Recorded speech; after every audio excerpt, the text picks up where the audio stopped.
रात के 8 बजे हस्बे मामूल मैं और आसिफ अपने अपने काम में मसरूफ थे कि मेरे फ़ोन पर किसी का मैसेज आया।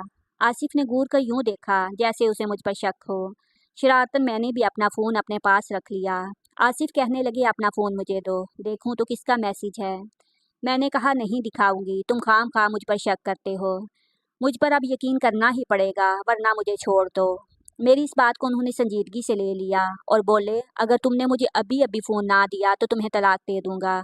ये सुनकर मुझे भी गुस्सा आ गया। जो शख्स मुझे इतनी सी बात पर छोड़ सकता है उसका कोई भरोसा नहीं। दे दो तलाक, अच्छा हो जाएगा। मुझे भी शौक नहीं ऐसे शकी मर्द के साथ अपनी ज़िंदगी बर्बाद करने का। बस ये कहना था कि आसिफ को समझ आ गया। उन्होंने उसी वक्त मुझे तलाक दे दी। मैं तो सोचती रह गई कि आसिफ किस कदर बेएतबार शख्स है। फ़ोन पर देखा तो कंपनी का मैसेज था। तब पछताने लगी कि काश उनको दिखा दिया होता। बहरहाल मेरे दिल में पहले भी कोई चोर ना था, अब भी ऐसी कोई बात नहीं थी जिसकी वजह से मैंने अपना फ़ोन छुपाया हो। थोड़ी देर के बाद मुझे ये दारक हुआ कि वाकया हमारी राहें जुदा हो चुकी हैं, तो आंखों से आंसू बहने लगे। हमारी 2 साल की रफ़ाकत थी और इन 2 सालों को हमने मोहब्बत से बिताया था। मगर आज मामूली सी बात पर वो बेवफा मुझे छोड़कर चला गया। रात काफ़ी हो चुकी थी। मेरी हिम्मत ना पड़ी कि वालिदैन के घर जाऊं, वो भी इस गमगीन हालत में। मुझे देखकर यकीनन परेशान हो जाते। मैंने अपना सामान उठाया और दूसरे कमरे में चली गई। मैं जानती थी कि जल्द या बदेर आसिफ भी घर लौट आएगा, और ऐसा ही हुआ। मैं अपने कमरे में बैठी रो रही थी कि बाहर से आसिफ के कदमों की आवाज़ आई। यकीनन अब वो पछता रहा होगा, मैंने दिल में सोचा। मगर वो तो मेरे कमरे की तरफ भी ना आया। आराम से अपने कमरे में जाकर सो गया। बल्ब बंद होने की आवाज़ आई तो जैसे किसी ने मेरे दिल पर पत्थर गिरा दिया। वो सो गया था यकीनन। उसने सुबह सवेरे उठना था। मैं अभी बोझल कदमों के साथ अपने बेड पर आकर लेट गई। सोच रही थी कि सुबह अम्मी अब्बू के घर चली जाऊंगी। आंखों से नींद कोसों दूर थी। मेरे जहन में हमारे घर की यादें चल रही थीं। कैसे आसिफ ने अपनी दीवानगी की बिना पर मुझे अपनाया था। आसिफ मुझे बेपनाह चाहते थे। उन्होंने मुझे एक नज़र ही देखा और मुझ पर फिदा हो गए थे। फिर अपने वालिदैन को हमारे घर भेज कर रिश्ता भेजा। मेरे वालिदैन के इनकार पर उन्होंने खुदकशी की कोशिश की। तब माँ बाप ने भी इस मामले को संजीदगी से लिया और आसिफ के माँ बाप की दरख्वास्त पर मेरा रिश्ता आसिफ के साथ कर दिया। वैसे भी इनमें कोई बुराई नहीं थी, सिवाय इसके कि वो ख़ानदान के बाहर के लोग थे, और हमारे ख़ानदान में ज़्यादा तरजीह इसी चीज़ को दी जाती है कि लड़का ख़ानदान का हो। बहरहाल आसिफ की इतनी दीवानगी और मोहब्बत एक पल में ख़त्म हो गई। मैं इन्हीं यादों को याद करके रो रही थी कि उन्होंने दरवाजे पर दस्तक दी। अब शर्मिंदा हो रहे थे। दरवाज़ा खोलो नगीन, मुझे अपनी बात का बहुत दुख है। खुदा के लिए ऐसे मत करो, अब बस कर दो लड़ाई। आसिफ आप समझ नहीं रहे, ये मामूल की लड़ाई नहीं है। हमारी तलाक हो चुकी है, मैं अब आप पर हराम हूँ। आपने सोचा भी कैसे कि मैं अब आपके सामने आ जाऊंगी? मैंने रोते हुए कहा। उनकी आवाज़ भी भरा गई थी। काफ़ी देर तक मिन्नतें करते रहे, दरवाज़ा बजाते रहे, मगर अब वो मेरे लिए गैर महरम हो चुके थे। मैं नहीं चाहती थी कि मैं एक मर्द की वजह से अल्लाह की नज़र में गुनाहगार हो जाऊं। मैंने दरवाज़ा ना खोला, थक हार कर वो भी बैठ गए। घर में मुकम्मल खामोशी थी। ये सोचकर वो ऑफिस चले गए होंगे। मैंने दरवाज़ा खोला, किचन में आई ताकि कुछ खा पी के अपने घर में जा सकूं। इतने में आसिफ भी आ गए। उनका अंदाज वालहाना था। वो तो अब भी मुझे अपनी बीवी समझ रहे थे, मगर मुझे अपनी हदूद का इल्म था। मैंने उन्हें सख्ती से मना कर दिया और अपने कमरे में आकर अपना सामान वगैरह उठाया। जाने लगी तो एक बार फिर मिन्नत की। बोले हमारी तलाक का किसी को इल्म नहीं, ऐसी गलतियां तो मर्दों से हो ही जाती हैं, तुम यहीं रह जाओ। मैं तुम्हें कुछ ना कहूँगा, हम इस मसले का कोई ना कोई हल ढूंढ लेंगे। मगर मैंने गवारा न किया कि एक गैर मर्द के साथ एक ही छत के तले रहूं। सुबह अपना सामान लेकर माँ बाप के घर आ गई। अम्मा अब्बा की पहले परेशानियां हजार थीं, ये कुछ इस अंदाज से मिले कि मैं अपनी तलाक का बता ना सकी। अम्मी ने पूछा तो मैंने कहा कि आसिफ कुछ दिनों के लिए शहर से बाहर गए हैं। मैं अकेली थी इसलिए कुछ दिन के लिए इधर आ गई। अम्मी अब्बू को तो मैंने मुतमईन कर दिया था, मगर मेरा दिल खुद बेचैन था। मैं जानती थी कि मैं आसिफ के बिना एक पल नहीं रह सकती। मेके में रो रो कर मेरी आंखें लाल हो चुकी थीं, मगर अभी तक किसी को अपना गम ना बताया था। अम्मी अब्बू को भी हकीकत का इल्म नहीं था, मगर दिल को यही सोच खाई जा रही थी कि मैं यहाँ कितनी देर रहूँगी। एक ना एक दिन तो उन्हें पता चल ही जाएगा। फिर गम का इतना बड़ा पहाड़ ये लोग कैसे बर्दाश्त करेंगे? अगले दिन मैं अपने कमरे में बैठी रो रही थी कि आसिफ का फ़ोन आ गया। वो अब भी मिन्नतें कर रहे थे कि तुम मान जाओ। उन्हें शायद समझ नहीं आ रही थी कि वो मुझे तलाक दे चुके हैं और अब इस बात की कोई गुंजाइश नहीं है कि मैं दोबारा उनके साथ बीवी बनकर रहूं। आसिफ के मजबूर करने पर भी मैं ना मानी तो उन्होंने अनोखी बात कही, अब तुम अगर 1 हफ्ते के अंदर घर वापस आई तो मैं किसी और औरत से शादी कर लूँगा। ये बात सुनकर मैं तड़प कर रह गई, मगर अब हमारा रिश्ता ही क्या रह गया था कि मैं किसी किस्म का हक जताती। मैंने कह दिया कि अगर आपको कोई अच्छी औरत मिले तो भले दूसरी शादी कर लें, मैं तो उम्र भर आप ही के नाम पर बैठी रहूंगी। ये सुनकर आसिफ भी बेताब हो गए। उनको मेरी मोहब्बत का इल्म हो गया था कि मैं उन्हें कितना चाहती हूँ। तभी अगले रोज घर पर दस्तक हुई। अम्मा ने दरवाज़ा खोला तो सामने आसिफ खड़े थे। अम्मा हैरान होकर पूछने लगी कि बेटा तुम तो शहर से बाहर गए थे। नादिम होकर बोले कि मैं वापिस आ गया हूँ और नगीन को लेने आया हूँ। अम्मा अब्बा के सामने मैंने पहले भी इस बात का इजहार नहीं किया था कि हम दोनों के बीच क्या हो चुका है। तब भी मैंने उनका भरम रखा। अम्मा कहने लगी बेटी, बेटियां अपने घर में ही अच्छी लगती हैं, तुम अपने शौहर के साथ चली जाओ। आसिफ भी किसी गहरी सोच में डूबे हुए थे। मैंने सोच लिया कि अभी घर से निकल जाऊंगी, आसिफ के साथ घर से निकलूंगी, फिर किसी दारुल अमान में पनाह ले लूंगी। तभी उनके साथ गाड़ी में आकर बैठ गई। आसिफ बड़े नादम थे। कहने लगे कि मैंने इस सब का हल सोच लिया है, हम दोबारा मियाँ बीवी के बंधन में बंध सकते हैं अगर तुम थोड़ा सा तावन करो तो। क्या तावन आसिफ? मैंने इन्हें हैरत से देखा। तुम तो जानती हो जब मियाँ बीवी की तलाक हो जाती है तो फिर उनके लिए एक ही रास्ता रह जाता है। मुझे मेरे दोस्त ने बताया है कि अगर तुम्हारी बीवी किसी और से कुछ दिन के लिए निकाह कर ले तो दूसरे शख्स से तलाक लेकर हम दोबारा एक हो सकते हैं। आसिफ की बात सुनकर मैं काम कर रह गई। आसिफ आप ऐसे सोच भी कैसे सकते हैं? मैं किसी और से निकाह करूं और फिर इसके साथ चंद दिन रह भी लूं? मैं कोई खिलौना तो नहीं हूं। आपने ये बात सोची भी कैसे? मैं उनकी संगदिली देखकर रो पड़ी। समझने की कोशिश करो नगीन, तुमसे ज़्यादा ये मुश्किल बात मेरे लिए है। एक मर्द ये कैसे गवारा कर सकता है कि उसकी बीवी किसी और के साथ रहे? लेकिन ये कुदरत का कानून है। उसने मर्द के गुस्से की यही सज़ा तजवीज़ की है कि वो अपनी गैरत पर यह बात गवारा करे। मुझसे भी गलती हो गई। काश इस बात का अंदाज़ा पहले होता तो मैं इस दिन ये हरकत ना करता। तुम तो जानती हो मैं तुमसे कितनी मोहब्बत करता हूँ। ज़रा सा शकी मिजाज हूँ, तुम बर्दाश्त कर लेती तो क्या हो जाता। आज हम इस मुश्किल में तो ना फंसते। आसिफ अपनी गलती का इल्ज़ाम मुझे दे रहे थे। बहरहाल गाड़ी का सफ़र ख़त्म हो गया। आसिफ ने गाड़ी रोकी, मुझे घर के अंदर चलने का कहा। मैंने कहा मैं घर में नहीं जाऊंगी, मुझे किसी दारुल अमान में ड्रॉप कर दें। तब उन्होंने एक और कहानी सुना डाली। बोले मेरे ऑफिस में एक लड़का है, गरीब और यतीम है। उसे कोई भी कंपनी में नौकरी देने को तैयार नहीं था। मैंने इस लड़के को ना सिर्फ नौकरी दी बल्कि उसे काम भी सिखाया।